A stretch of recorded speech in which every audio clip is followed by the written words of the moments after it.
Hello, I'm Jesse Cleverly. I'm Creative Director at Wild Seed Studios. I'm joined on stage by a slightly dauntingly high-powered panel, so I'll do my best to appear confident and one of the peers. Yes, and there they are.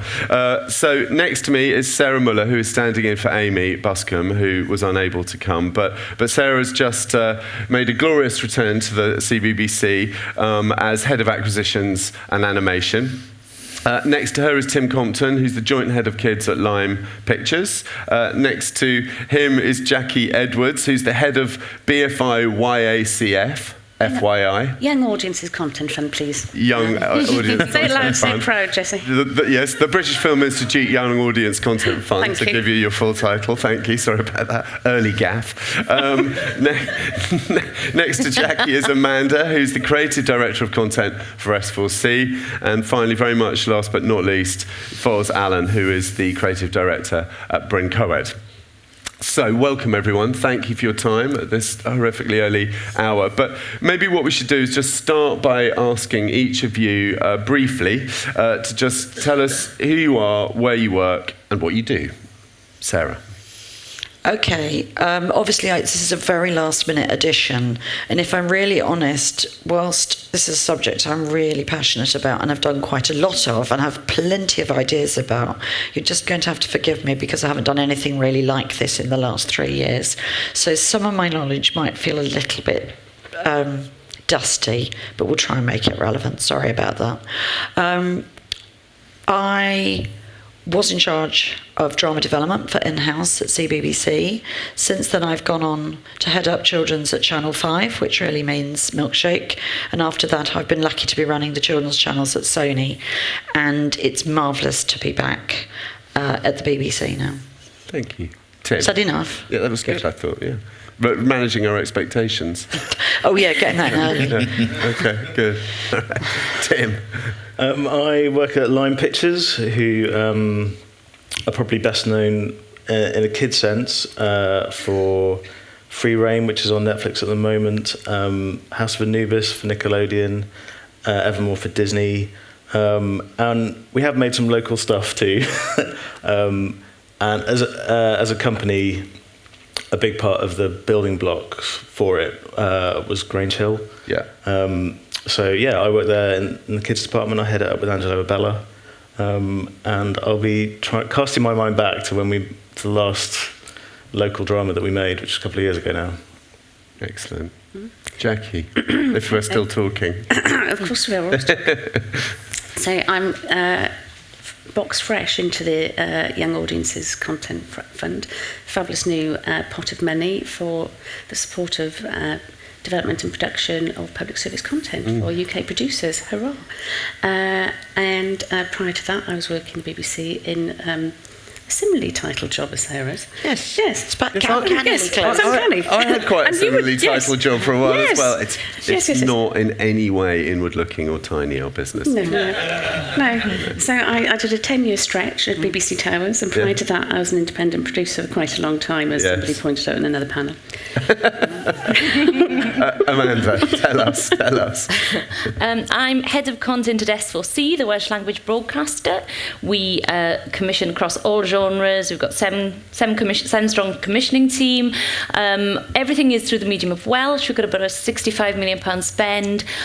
We're super local, but we are very outward thinking, and I like to think we punch above our weight when it comes to our content, particularly I think in drama and kids programming, which we're incredibly proud of. Yeah, I think, well, we'll be talking a lot about how you've leveraged that sort of the Welsh drama thing into something very extraordinary internationally, really. So thank you. Foz. Hello, I'm Foz. I'm a drama producer for what seems like forever, and we at Bryn Coed kind of run a slate that runs adult through children with a kind of definition that is co-watching. We're interested in quality. That's really the thing that we think drives markets and drives audiences. Thank you very much. Right, so without further ado, let's just have a little moment to think about, the subject obviously is staying local, and I guess in brackets versus international. So Tim, I'm going to ask you to cast your mind back immediately. When we it may surprise you to know we have preparatory conversations on these panels. It's rehearsed amazingly. We were having a conversation on the telephone before this, and you were talking to me about Rockets Island, for example. So and Free Rein, which are not sort of entirely unrelated in terms of content pieces, in terms of the sort of the world that they occupy, etc. So In a discussion about what is the difference between local drama and international drama, I'm wondering if you could just take a couple of minutes to just talk about, what is the difference between those two pieces of content? And as an executive producer developing those two pieces of content, I am going to ask you to cast your mind back and pretend you can remember all this.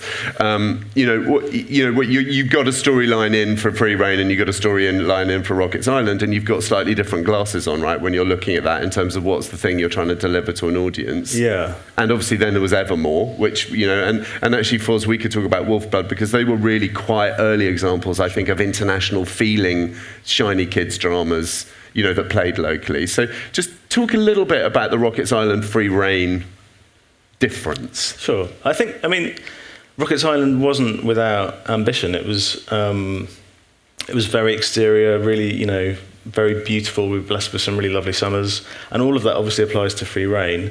But Free Rein is a show about riding, and the brilliant thing about it, Angelo set it up, and it involves an incredible horse team who've done everything from Guardians of the Galaxy to Mamma Mia 2. And you just couldn't do that show without them. That's quite a spread. Yeah, it is. You couldn't do that show without them because it is a riding show about riding where you see a lot of riding. And that is incredibly hard to achieve without a certain That's what goes on the resources. poster. It's very effective. Yeah, that's not the elevator pitch. Whereas Rockets, much more of a kind of classic BBC show. It was about a foster family on a farm, so there's lots of social realism and tackling issues in a dramatically rooted way.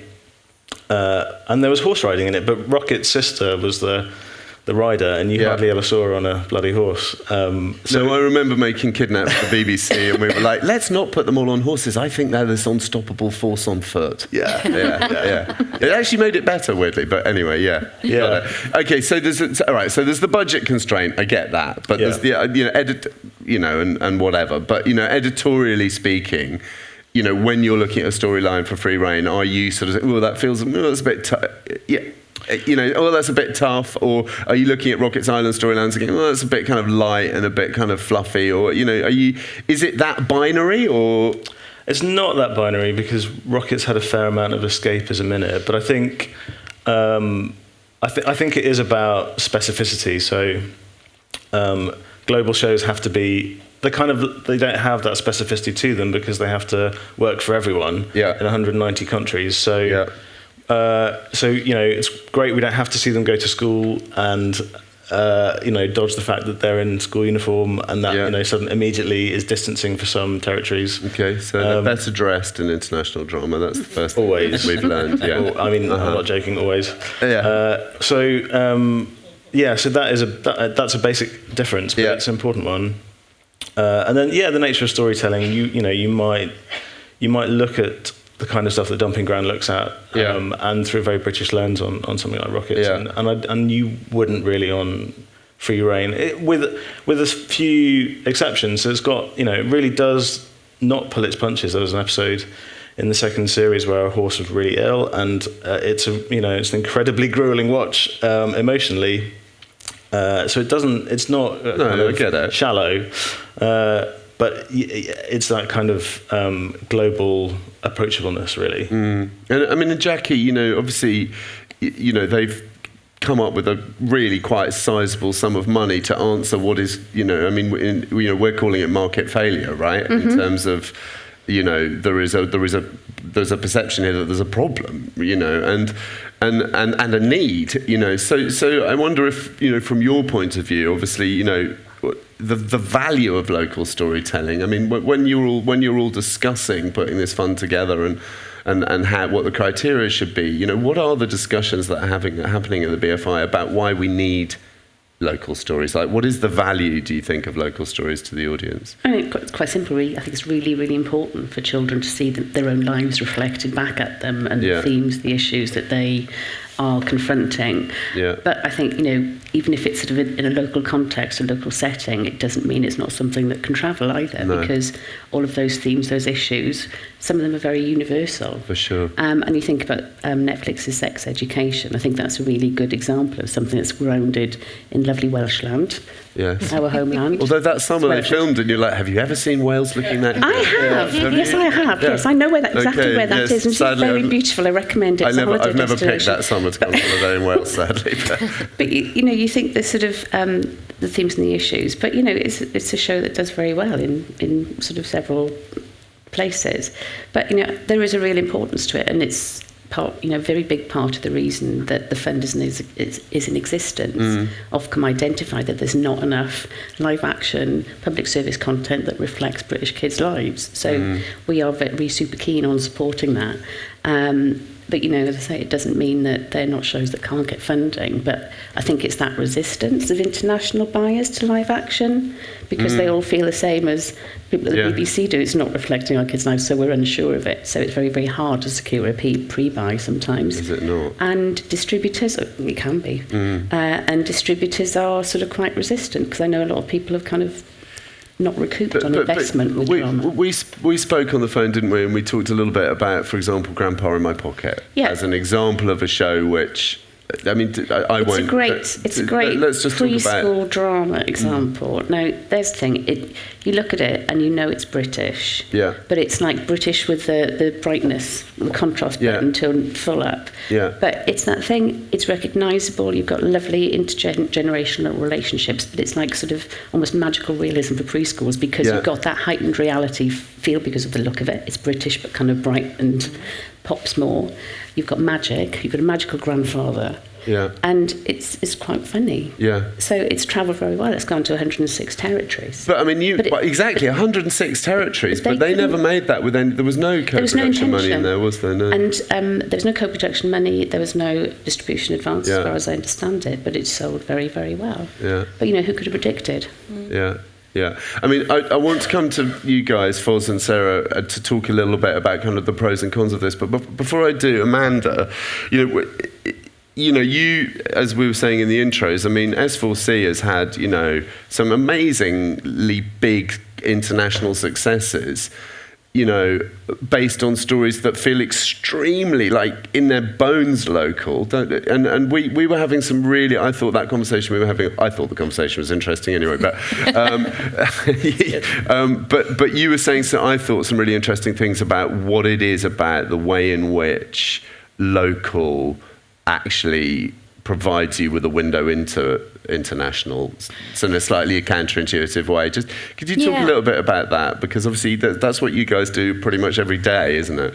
Yeah, I think there's a real opportunity at the moment to celebrate the local, because it differentiates us.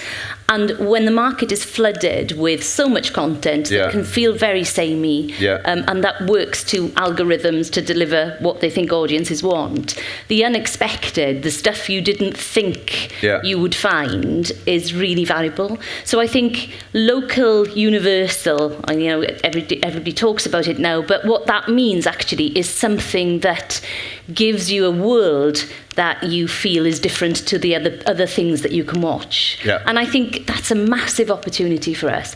In the dramas that we've done, the focus has really been making sure that the landscape is a character in the drama. Yeah. So with Keeping Faith in Bore Mercher, Lan, it couldn't have been set anywhere else, because, Faith looks out over those amazing, vistas, and you're with her in the moment, and it feels like it's part of her story. Similarly, Y Gwyth Hinterland, Craith is set in Snowdonia, Bang is set in Port Talbot. So they're all places that create worlds that are set in the landscape, and the landscape is part of the character. So, it just helps people find something that they can share the next morning that makes them feel special, because nobody else has found it yet. Yeah. And that's what's great, I think. But also it gives the thing a sort of I mean, I think this point about, local pointing out at Universal. I mean, the other way of doing it, I guess, is you make a drama that feels extremely sort of international, and you hope that through this you'll sort of make a point to a more, you make a specific connection with an audience member. But I think, this is, I think, what you're saying slightly about Grandpa in My Pocket is like, by making that show feel, very rooted in British seaside town, despite the fact it was magical realism, etc., etc. But there were seagulls constantly squawking in the background, and so I think the point you were making was that actually, slightly counterintuitively, there is a way of getting to something universal by actually coming through a very, very specific door. Yeah. What do you? So actually, we didn't discuss this, but I've just been thinking about the relevance now as everyone's been talking. And there are shared areas of cultural significance. And I feel in the case of Grandpa in My Pocket, apart from magic, which everyone allows can be a British thing and travel for various reasons, it's the nature of the grandpa. Yeah. And the significance and recognisable nature of that relationship. And I've been talking culturally to a number of people from all around the world internationally, and that grandparent thing is something that everyone will buy into and understand. And it doesn't matter if you've come from the German population where children grow up a bit slower, or America where they favour a stereotype-driven approach to their comedy. Would you want me to sidebar on that, what that means? It's all good. Because it's all about our traditions of what we've watched, and then it's working out, it's extrapolating where those points connect. When you're thinking about something international, it doesn't mean it has to be expensive and glossy, which I think is good news. It means you just have to have thought very careful about the intellectual and emotional heart of something and how that will reach different audiences in different places. And I've had many conversations with our US colleagues working at the big international channels about their approach to comedy, for instance. And it's so the antithesis of how we would work here, which is everything is character driven. You spend a long time with your characters, you get to know your flaws, and you use those to drive the story and the humour. Often a US-based children's comedy is stereotype-driven, which I personally really struggle with because it means they say it's a shorthand for the audience to understand if they see the jock or the blonde, they know what character they're going to get exactly, and the audience doesn't have to think too hard about laughter. So that's an area where we're this far apart, but then surprisingly on small, very personal, recognisable things, we can bring things in. So I think I will just boil that point down again. Is it glossy and expensive doesn't mean international at all. Yeah, we'll talk about how much money we need to spend on it in a sec, because I think it's I think it's at the heart of it really. I mean, Foz, you have made, I was looking at the list of things you guys have been doing and been involved with, over the Wolf Blood, obviously the Athena now, back in the day Robin Hood. I mean, these are all things which have done brilliantly, I think, internationally, and yet at the same time, really tried to stay, in touch with character and things that feel a bit more kind of, I mean, we are fellow production company owners. It's a terrifying thing, and we're all trying to make the cash flow work and win a commission and keep everyone's mortgages paid. When you're sitting in your office and you're thinking, okay, what are we going to take forward here? What are we going to put our money and our time into developing, etc. And a project comes through your door, and what are you looking for in that? And what are the pros and cons? Because on the one hand, obviously, I guess as a drama producer, you could say that, I mean, I'm making this up slightly, but there is real, there's real satisfaction, isn't there, in telling a small, intimate, truthful story about something that the audience really struggle with, and there is satisfaction in telling a big hairy story about werewolves rampaging around a wood.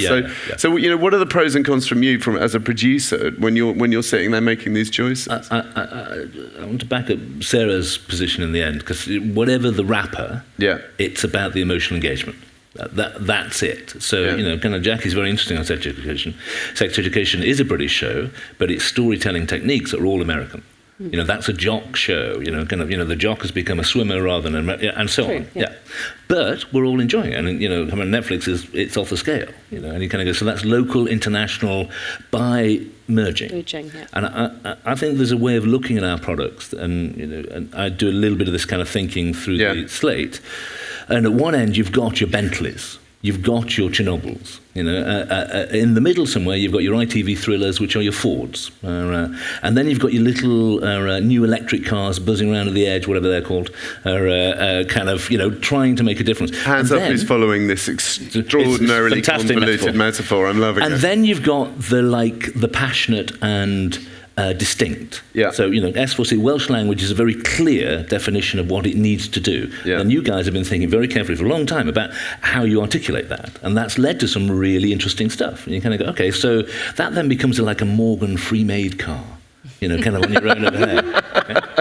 Anyway, my point is, okay, I'm getting to the point, right? Where are we going in this car? Where are we going in this car? Each one of these cars has an engine. Yes. And the engines, okay, are emotions. Keep going. Thank you very much. I'm loving it. Okay, so the emotional engagement, how you make people speak to people, kind of in a philosophical sense, drama exists, notionally, to remind us that we have more in common than separates us. That's it, right? So if I'm taught, there's a kind of great study from a few years ago now about the Manchester United fan in Malaysia having more in common with the Manchester United fan in Manchester than he does, or she does, with their parents, because they're 16 and they're playing iPods. And So that linking means that mum and dad are cut out. So if you can find the story that allows mum and dad and them in, you've suddenly got a reason for everybody to engage. Yeah. And that, to me, is the heart of all our thinking on shows. But I mean, Tim, as a producer, thinking about the bottom line, et cetera, is it hard for you? This is a really hard question to answer on this panel, sorry, but is it hard for you to feel as excited about a low-budget local drama than it would be for a big, hairy, international,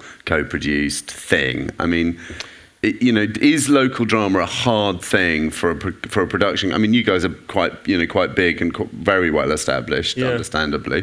But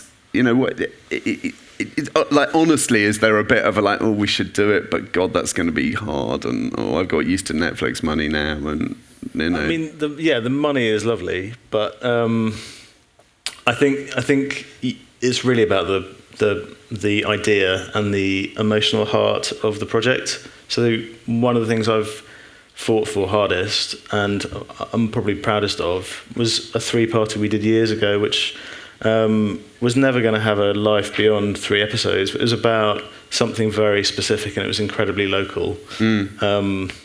It was about army kids, and it actually got rejected at one point. Combat Kids.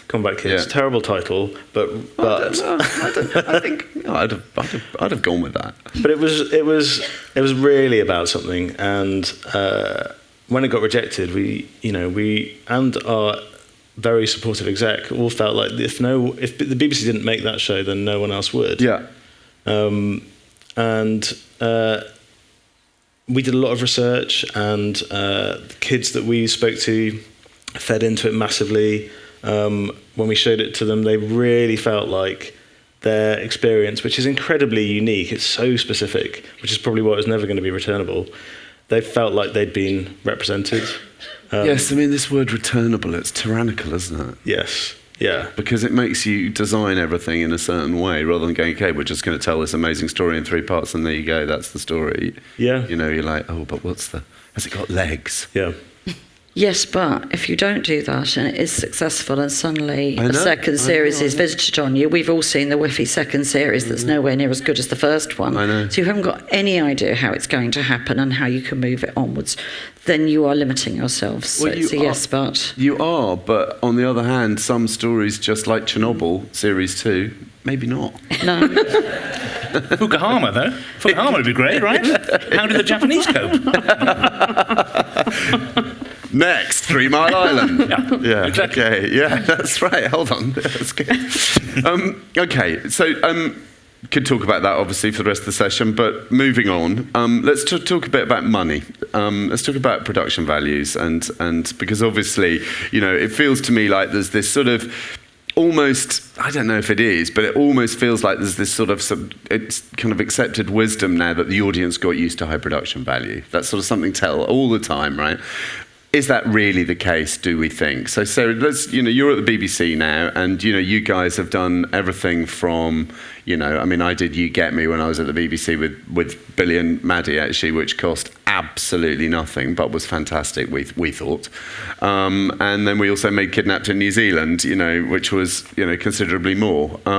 So what do you think, as someone who is now trying to win an audience, and I'd love to hear from you on this as well, Amanda, but you're trying to win an audience who are going, should I watch Netflix or see BBC or whatever, that the choices they're making. To what extent do you think that the sort of shininess of the thing? Personally, I don't think so at all, and that's based on watching the viewing patterns of the young people around me. I was talking to Jessie yesterday, because we haven't talked about animation yesterday. I know, today. No. I know it's largely a drama panel, but it does apply as well. The standards, how do you compete with the big Pixar and DreamWorks animation? And maybe you don't need to. I think as long as the idea and the characters are engaging enough and you tell it appropriately, that I think the problems come when you try to do something very ambitious on not enough money. Yeah. I think if you spent more time thinking about what you can do with what you've got really effectively and make it part of the project, then people will turn up. I mean, my kids, well, they're in their 20s, you all know, watch something absolutely astonishingly awful called Big Les, but it's an Australian animation that's just an internet thing and it drops occasionally. And it's just some really bad animation with Australian guys swearing the bejesus, and it's an event. It's become an event, but it must have cost 5p to make. So it shows you that if you're really careful and really think about what you do, you don't need the money. Obviously, you need it for some things, but if you are going to become ambitious, then you do have to fund it properly. Does that make sense? Right. So over-ambition, the bigger danger than low budget. Yes. I think that's absolutely right. The use of your resources is the key thing, and therefore that's why the difference in generations between people who've learned to do things on iPhones, which gives you an extraordinary shot of imagination and energy and chutzpah, and people who make 26-part series that come back. Yeah. They're different beasts because the resources are used in the right way if you've got the right money and all that kind of stuff. So you were talking about Wolfblood. Wolfblood exists in the way it exists and is shot in the way it's shot because we said it has to be beautiful and it has to be quick. Yeah. Okay, and the way I kind of gauge the size of my shows is how many people am I buying breakfast for? Okay, how many people do I pay breakfast for? And Wolfblood, that's a 30-person show. That's a relatively small show. So Robin Hood is 120 people. That's how you gauge where. So of those people, how many are key to the conceptual stuff that's on screen? And in the case of Wolfblood, it was all about the camera. Yeah. Camera use, camera filters, all that kind of stuff. Actors great, scripts great, all that kind of stuff. But the resource was about camera and making movement. Or that was our choice, and that using that resource, taking a decision. Chernobyl has all the money in the world, and still is quite dark and dour and close and tight and a growing terror. That's decisions. Decisions on their resources. Absolutely. And I mean, Amanda, you're the creative director of content, so you're steering your armies across many different battlefields daily. Hello, General. So you're talking to producers all the time about how much money they need to spend or don't need to spend, and I imagine at S4C often there's quite interesting conversations about budget and resource, but at the same time, obviously, you've also done very well in the adult drama space, bringing in co-production money. So how do you, when you're looking at what money is required, and and you're looking at an idea, and you go, okay, well, here's the idea, but here's the money you need to realise it on, and I just don't think those two things are quite, the size of, what are some of the calculations you're making in your HQ every day about resource and what's needed to pull it off? Well, it starts with your schedule. It starts with, how many hours you need to fill, where you want to prioritise your genres, what the genres do for the audience, and how you can justify more spend on one than the other. About 37% of our content is children's content, actually. Lots of repeats in that, but that means that children's content is a real priority for us. And then drama obviously pulls in the audiences for us, and it pulls in a diverse audience, which is also important when we're trying to think about reach. But it comes down to the choices and being very pragmatic about what you can achieve. Our budgets for drama are between 200 and 250,000 an hour. That's nothing. No. That's nothing. But Bye. well, that's often the first impression. That's breakfast However, on Yeah, sausage that's- sheets. That's it, yeah, you know. this is the point. However, keeping faith in Bore Mercher, which was made initially on that kind of budget with some distributor funding and co-funding from the BBC. So, the total budget wasn't that. But, that became one of the 5th most downloaded dramas on iPlayer last year. Yeah. So it's up there with Killing Eve. It's up there with the biggies, with Bodyguard, you know. So how do we do it? Well, you have to go at it and look for something special in the proposition that somebody's giving you. And you have to say, what's universal about this? What are the themes? What are the human themes and narratives here that are going to draw people to it? Can we afford to do it? Are we being too ambitious? Or is this something we can really do on our budgets? And that's where you start. That does limit what you can do. And there are 2 elements to that are frustrating. One, we can't do what everybody else does, but what we can do is do what we do extremely well. The other thing is, the landscape changes all the time in terms of crewing and in terms of talent, and what we often find is that we're the ones that take the risks and nurture, and then we lose people to the bigger players, both in terms of crewing and writing and directing, across all levels. And you know what, that can be frustrating, and we've got to be careful. We really guard against that, and we have to therefore be seen to be funded well enough to be able to continue doing that. But at the same time, I'm quite proud that that's what we can do, because that talent also comes back, and it's about being something really important in the ecosystem, and having that value, which is genuine PSB value. And I guess it also sort of stops you doing that thing that we all inevitably do, which is end up working with the same 7 trusted people, because it's just too hard to choose to go with that person who's untested. And I guess if you've got natural kind of talent churn, it means, okay, we're always looking for a great new director, and we're always looking for, Yeah, no, absolutely. I mean, Channel 4's remit is to take risks. I reckon S4C takes more risks than anybody. We have to. Yes. And sometimes that works brilliantly. Sometimes it doesn't, but that's okay, because that's how we have to work, and I'm proud of it. Just to give an example of that, I made Belonging for BBC Wales, which was a regional opt-out that went on 10 series, with Eros Lynn, who is now Happy Valley, etc., etc., etc., as the director, and he was 22, but had already done, I think, 10 hours of Pablo Cum and Iglas, and so he came as this young, skilled person with the energy of youth, because he'd had access in a way that most English language young directors were still getting out of university. They hadn't been there, and it was a proper collision of energies, and public service at its best. And what's brilliant is we still have a relationship with Eros, and we hope to work with him, and that he comes back to us. So that's kind of what we do. Got you. There's a lot of Welsh people on this panel. I've just noticed. Diversity. Can I just say, I'm like a mile and a half down the road. I'm from Rotherham. I'm not Welsh. I worked in Wales, and I like Wales very much, but because it's like Rotherham, but with a funny accent. I mean, there's truth in it. And this is our moment. I mean, right. This is it. We've waited a long time. Yeah. You'll look back. You'll tell your grandchildren about this. So, Jackie, let's talk a little bit about the Young Audiences Content Fund, because obviously it exists, in these dilemmas and conversations people are having all over the place about their budget, about which shows to develop, about what it's worth taking a risk on. So, I mean, I came to your panel yesterday, which I thought was great, and it is an extraordinary opportunity, obviously, for everybody. But maybe you could just talk a little bit about, what is the role of that BFI fund now in terms of, ensuring that content is produced, and what is the fund's view of budget in terms of the sort of feasibility or viability of productions? Yeah. I see the fund as a great opportunity for broadcasters that haven't been able to do the shows they want to do. We're talking about, cutting your cloth to suit your show, what you really need, and sort of putting aside those shows that maybe there's not enough cash to do the most ambitious things. Well, there's an opportunity now to do those shows because of the fund. Because there's this, we can do big, ambitious, risky shows. I think that's the opportunity it presents, and different broadcasters' tone of voice and decisions, we can reflect that whole breadth now.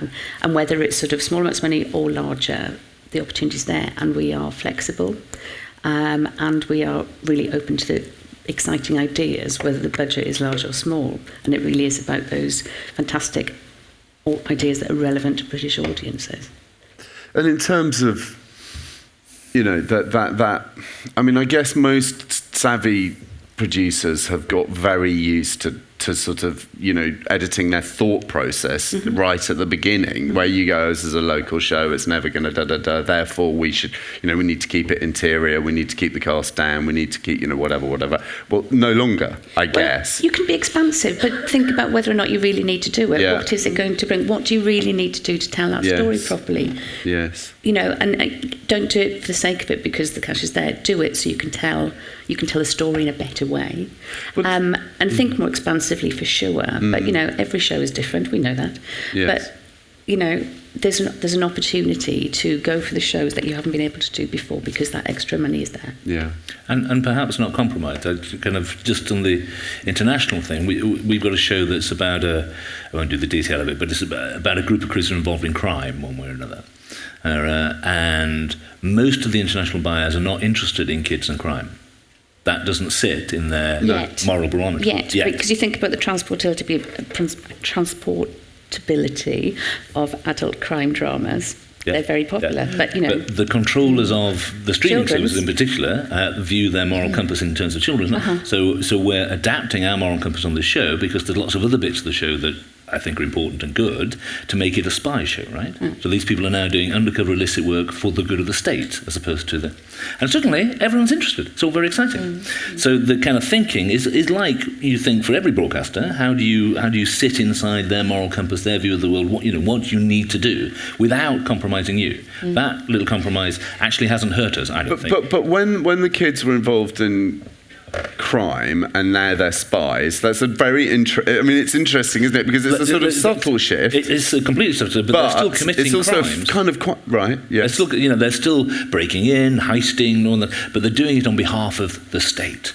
So that's okay. Good. So that's okay. Oh, that's okay. Yeah. But what's great, what I was going right? to say about compromise I mean, who hasn't is, spied for the state, right? the thing about compromise is, you know, I think that's an interesting sort of differentiation. It's still crime at the end of the day.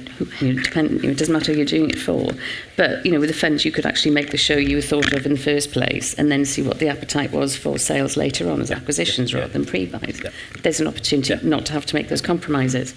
Yeah, and I think sometimes, you know, compromises are what we all do every day. You know, life doesn't exist without compromises, and creative compromises sometimes bring brilliant ideas to screen. Because it's also another way of of describing it is collaboration. But sometimes it's the stuff people didn't think they wanted that surprises and pushes the boundaries and makes the difference. And that's what the fund for us will enable us to do, hopefully, if we're successful, is do that in children's, because we haven't done it yet. Yeah. And how does the local universal thing translate to children's content? You know, there are a series like Scam that have managed to do it, and they've tapped into something just brilliant. So what's our version of that? And how exciting and how risky can we be and give people something they didn't know they wanted? And when you... poor Sarah's not feeling massively well. We haven't upset her or anything. I think she'll come back. But when you're thinking about these choices, at S4C, and you go, okay, we could bring an international partner to this from the beginning, or and obviously Foz, the story you've just told about crime and the way that sits.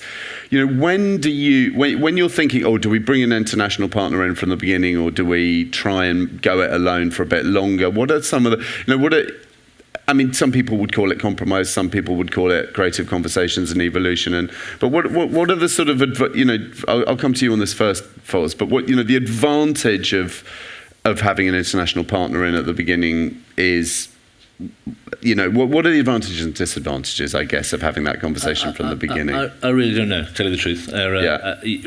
We do the stuff we're interested in, and of course we're market savvy. We have conversation. We come to events. We talk on panels. We try and get the conversation, but in the end, we kind of go, that idea is interesting, that idea is not, and that's about our sensitivity and tone. And there's a core group, lots of conversations, lots of we shouldn't be doing this, we should be doing that, and all that kind of stuff.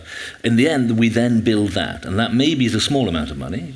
new writer, a couple of pages a day for, then we'll start the conversation with broadcasters. Or it's a significant amount of money. So we're spending quite a lot of our own money on a script to the point where, SVODs won't engage as a rule with you unless you've got a script. Yeah. Which in Expensive adult business, drama is a yeah. 25, 30, Yeah. 40k spend. Yeah. That's quite a lot of money for small scale operations. Yeah. So you've got to be clear, that that's what you want and need, I think. So once you're clear, you can then go and have the conversation. They go, oh no, spy, not crime. Is that something we can go with? Yes, we can, because we've done a lot of thinking about this world. We know, we understand it.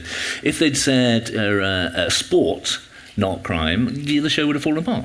And So do we you, would have said do you no. find, Amanda, that I mean, I remember when I was at BBC Films, we were often like, 500 grand in a 10 grand movie. So it meant that even though we developed it, often when it actually came to the really hard conversations, in pre-production, if you like, it was harder to keep a seat at that table because suddenly there's someone in the room who's putting £9.5 million in, and understandably, so do you find, how does S4C protect its editorial position in a world where people are coming into shows early with maybe even more money than you're putting in?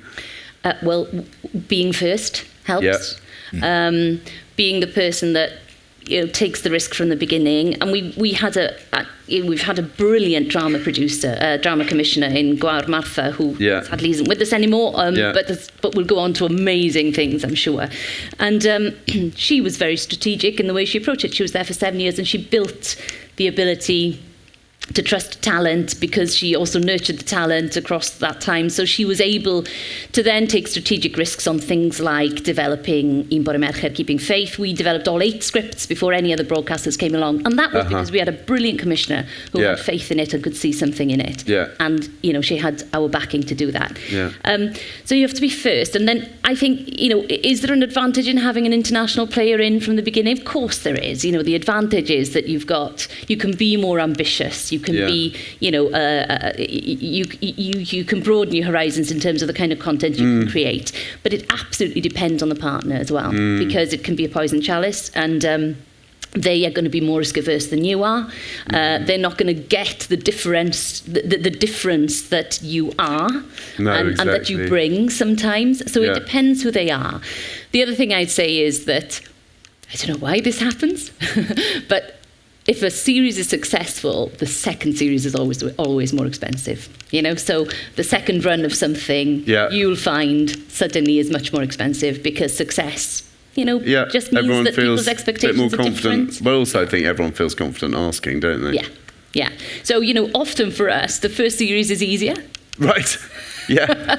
But that that doesn't mean that. And often when you're dealing with co-partners and co-broadcasters, they have to get you as well. They have to be comfortable taking your risk because that's what they bought into from the beginning. And like I say, that's often easier on the first series. Yeah. Thank you. Yes, I'm so sorry, everybody. All right, thank you. I'm pretty sure that's never happened before. No, it happened actually. I think it might be me. It happened to Kids Creep as well. Violently ill. Oh. It's because I'm so passionate about the topic, clearly. Do carry on, everybody. See what you did. Okay, so in a minute we're going to have some questions. So I know it's early, but please think.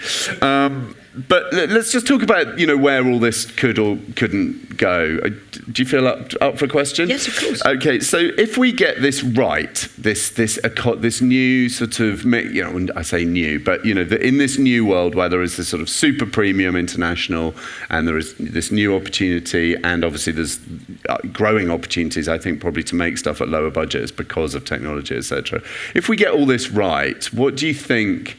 What does maybe for the BBC or maybe in the wider kids business, what does it look like if we get it right, do you think? I think it looks marvellous, actually. I think the opportunity, it's a very exciting time, the opportunity to offer our audiences the very widest choice and different types of storytelling told in different ways across factual and scripted is extraordinary. I'm very excited and I'm very happy to be part of it. It can only be a good thing. I've been involved in a much more businessy side of things, but we always talk about mixed models. That's always my go-to position on anything. Fund things differently, do things, take more risk over here at greater expense, but balance that with doing something simpler, more elegant and easy, and that's planned to be cheaper, designed to be cheaper. And I bring that with me as a cultural point as well. It's wonderful to be able to offer a whole sweep. And that's what people have got used to with the Earthfods, I think, because it isn't all glossy stuff. For every Stranger Things, there's very definitely a kissing booth. Yeah. And there's room for it there. I think the thing it's just worth saying across all of this discussion and everywhere we find ourselves is making sure that our audiences can find what's right for them, that they can navigate the choice that they have. Because I think that's increasingly becoming the thing. We have fabulous program makers here. There's so much great stuff around. But how do you find it? How do you make sure your audience finds it? They're not reading newspapers and opinion pieces in quite the same way. So what are the clever things we need to build into what we're doing, global or local, to make sure that the super fan who doesn't know it yet will actually find it?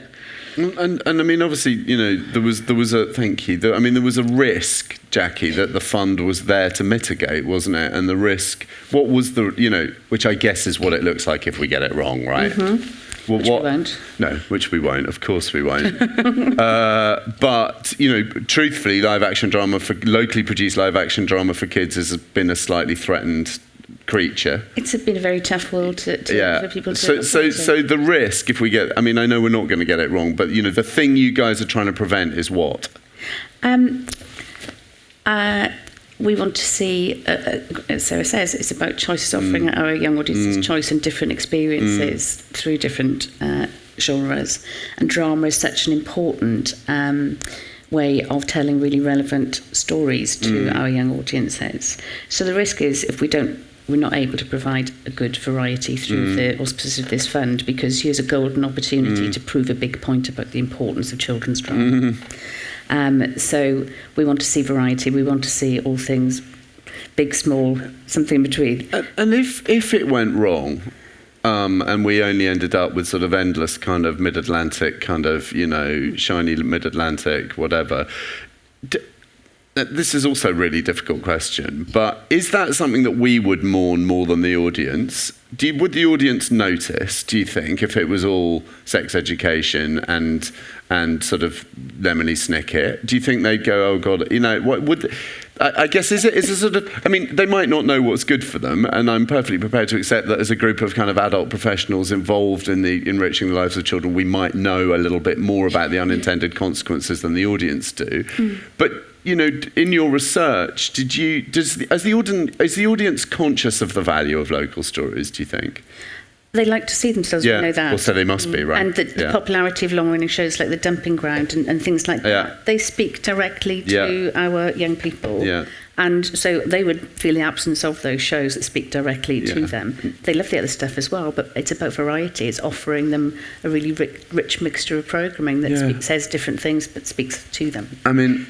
Amy, who wasn't, who's not here obviously, was saying that, she thinks that there's sort of two, there's kind of two modes that the audience is in. One is sort of mood management, where you kind of go, I just want to chill out, I just want to be in a fantasy world, I just want to go on a journey, I don't want to think about anything. Well, we're all like that, aren't we? Yeah, absolutely, certainly. And then there's there's the other kind of drama where the audience feel like, actually, I do Chernobyl, I guess, for adults, where you kind of go. I personally have got Chernobyl sitting on the box at home, and I'm just like, am I strong enough to begin? And I'm like, no, I'm not. and I watch a bit more sex education, and I go to bed, and I think, okay. Good. It's also part of, I think, Jess, it's also part of, we have lots of conversations about what we can do that the documentary people can't. Yeah. Because of drama, that's skill. But you look at 24 Hours in A&E, for example, which I think is a great show. If you were commissioning Casualty now, you wouldn't commission Casualty in the same way. Right. Completely different landscape, because they've changed the world. So as we look at, The Dumping Ground, or, Hetty Feather, when Sarah was putting together Hetty Feather, we made it, there was a whole conversation that period for kids doesn't work. They're not interested. They have no context. They don't know, which is nonsense. It's kind of clearly historically nonsense. But people get into bubbles, and occasionally those need knocking out. Yeah. docs can't do period in the same way. It's one of the reasons drama continues to do period. Yeah. You kind of, so that's an interesting thing for the fund. Yes. Kind of how do we engage with that and make that work? And Yeah. So I think there's a whole kind of range of stuff that's a much wider context than just what's public service in its short form, what's public service in the broader context of the world. Yeah, okay. And before we go to questions, it's funny how little we've talked about platform innovation in a world of digital, Facebook Watch, Twitter video, whatever, and we're still talking, the entire hour about episodic television.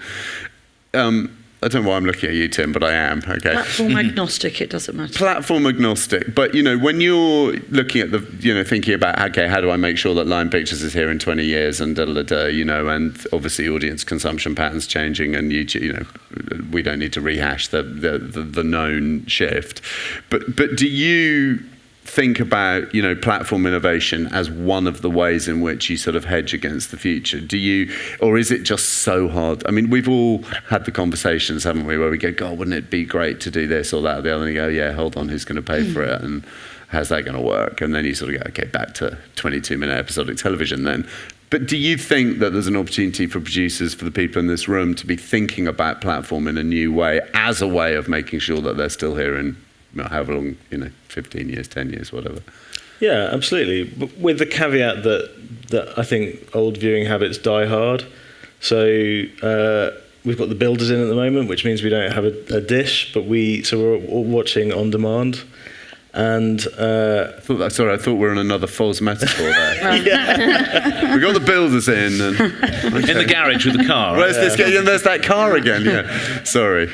So you might expect linear TV to not really feature in our diet at the moment. Yeah. But my kids are watching the same amount of CBBC and CBeebies as they were before. Got it. And that also goes back to what they come back from school needing, and I think it is to see themselves reflected. But I think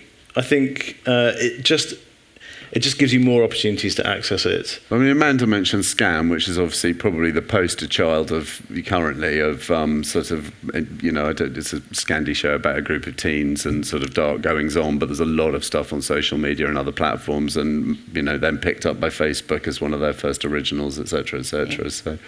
So I mean, and obviously you curate multiple platforms. I'm doing my usual thing of running out of time for questions here, but you create multiple platforms and are obviously watching that audience shift from a very, very sort of crow's nesty position.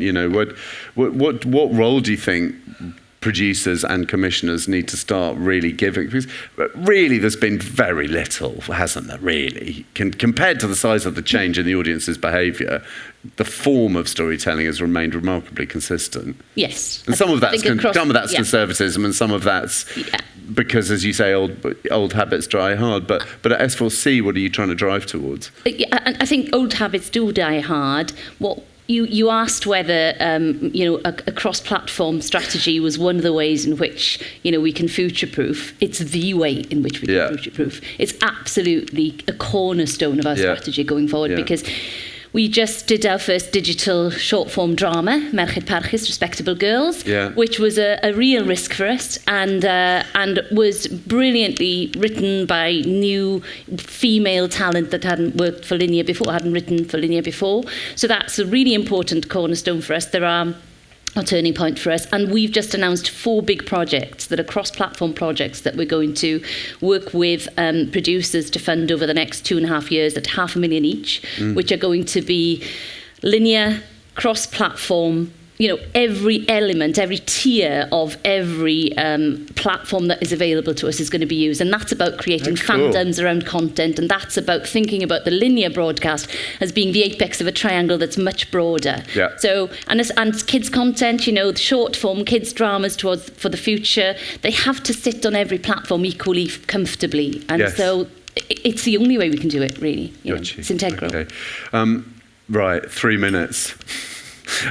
Has anyone got a question they'd like to ask this lady? Just wait. If you could just wait for the microphone, that'd be awesome. It's just coming down here. Keep your hand up. Thank you. Thanks. Very interesting panel. Thank you. I just wanted to say that the local thing, we've got found research from Ofcom that... Sorry, who are you? I'm Jeanette Steamers and I'm from King's College. All right, thank you, Jeanette. From Ofcom research, up to about 40% of, I think, 8 to 12-year-olds find that they're not reflected on the screen in this country. And I was really interested that the only person who kind of mentioned sort of engagement and participation in a kind of a deeper way was perhaps Tim, when he talked about how you consulted kids when you were doing your series about the army. So I just wanted to ask the panel, if you want to stay local, how are you going to get kids in the UK involved? Because we're seeing quite a lot of the older children are moving away from traditional platforms. So how can you get that engagement and get them involved? Because you mentioned Scam, and one of the reasons why Scam was so successful is because the Norwegians did consult with their audience, and they're not the only ones to be doing that. It's also happening with other online series as well. I mean, when are we going to see, you know, the online version of Hollyoaks for Kids, for example, which really sort of engages with them? And I'm stealing an idea from Jackie there, so she can answer that one. Oh. Okay. Jackie. Well, I think it's more Jackie will Jackie will send you the cheque in the morning. Jackie, perhaps you'd like to take that one. I mean, you know, I'm not producing, it's sort of producers call that, but I think you're absolutely right. You've got to kind of go to the people that you want to talk to with your programming and see how they want you to engage with them, and what will induce them to engage with your content. Yeah. So you're absolutely right, Jeanette, as always. I think just to add to that, it's also about finding the right channels to talk to people. So we've got a show in place. We've found a 17-year-old kid from South London who made a 90-minute movie, which isn't great, but has a fantastic voice, who is delighted to be working with a team of writers around his age, overseen by a pro in terms of story structure and stuff. And our brief is to defend his voice and then sell that to them. But without him and us looking, we wouldn't have a way of doing that, so we'd have 35-year-olds writing about 16-year-olds. And which I want to resist. So you end up in a kind of push-pull zone. Until you find the right talent, and you've got to look, you can't really make innovative work.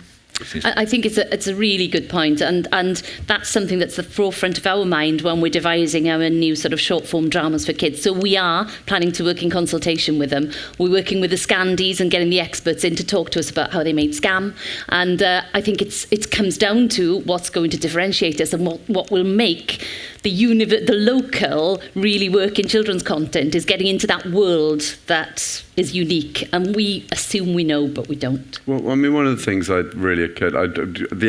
the Axeman Childs, has just arrived at the back, so we have to stop in a minute. But I mean, one of the things I've really understood, I think, as a result of this conversation is and there's something you said, I think, really, Foz, was about, you know, when you know what you're doing, then you can really start to make your resources go a long way. And you certainly do see on some of the big platforms shows where you go, that show only cost that much because no one really gave it a sort of point of view.